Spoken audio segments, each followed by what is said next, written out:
Entreprendre pour apprendre, c'est tout l'objectif de l'association EPA créée en octobre dernier. Elle vise à sensibiliser les plus jeunes à l'entrepreneuriat, au fonctionnement d'une entreprise. C'est l'actualité que nous développons avec l'invité du 12-30, Nicolas Coster, le responsable national programme et formation. Bonjour. Bonjour. Et merci d'avoir accepté notre invitation. L'intérêt de l'association est de mettre les jeunes dans la peau des patrons pendant un an avec toutes les difficultés que rencontre un chef d'entreprise.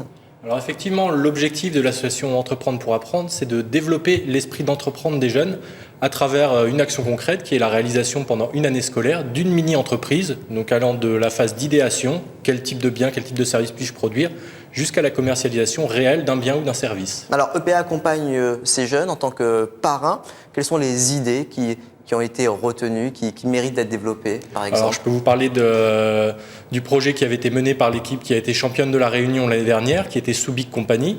Ils avaient créé des paniers de fruits bio et locaux qu'ils commercialisaient auprès des habitants de la ville de leur établissement. Et donc, ils avaient développé tout un réseau de mise en relation. D'accord. Et actuellement, est-ce qu'il y a des projets que vous allez peut-être retenir ? Alors, il y aura un salon régional qui aura lieu au mois d'avril, qui permettra de désigner le champion de la Réunion qui ira au championnat de France à Paris au mois de début mai.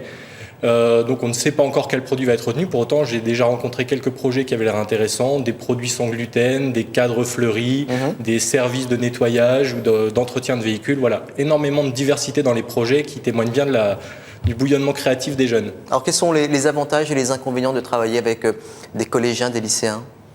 Alors, je vois très peu d'inconvénients de travailler avec des collégiens. Ce qui est vraiment bluffant, c'est leur capacité à être créatifs, à ne pas se mettre de barrières. On se rend compte que les projets des collégiens sont beaucoup plus créatifs que les projets des lycéens, encore plus créatifs que les projets des étudiants, comme si, avec l'âge, on intégrait des barrières, on intégrait des limites. Donc nous, notre objectif, c'est vraiment de libérer cette créativité des jeunes et de leur permettre de s'exprimer dans le cadre de l'école. Est-ce que les jeunes collégiens et lycéens ont conscience de la réalité économique du marché ? Alors, ils n'en ont pas forcément conscience au début. En tout cas, ils ne le formalisent pas tel quel. C'est petit à petit, en avançant dans le projet, qu'ils se rendent compte. Ils vont rencontrer un fournisseur, ils vont se rendre compte de ses difficultés, de ses enjeux. Ils vont rencontrer des clients.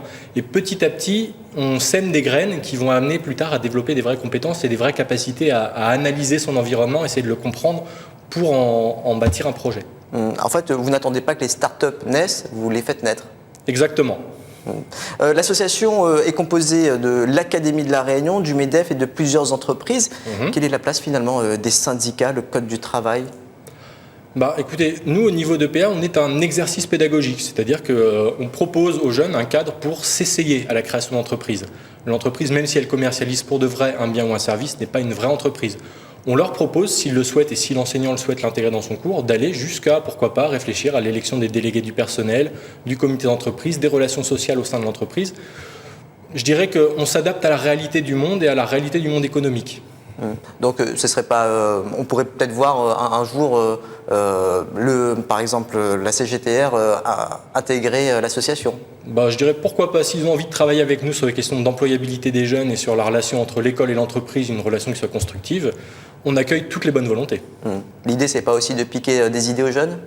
Non, puisque les jeunes effectivement créent une idée et parfois effectivement elles sont rachetées par des vraies entreprises qui les commercialisent et qui du coup rachètent l'idée aux jeunes et la somme va à l'établissement puisque c'est un exercice pédagogique mis en place dans le cadre des activités scolaires. Merci Nicolas Coster d'avoir accepté notre invitation. Je rappelle que vous êtes le responsable national et formation à Entreprendre pour apprendre.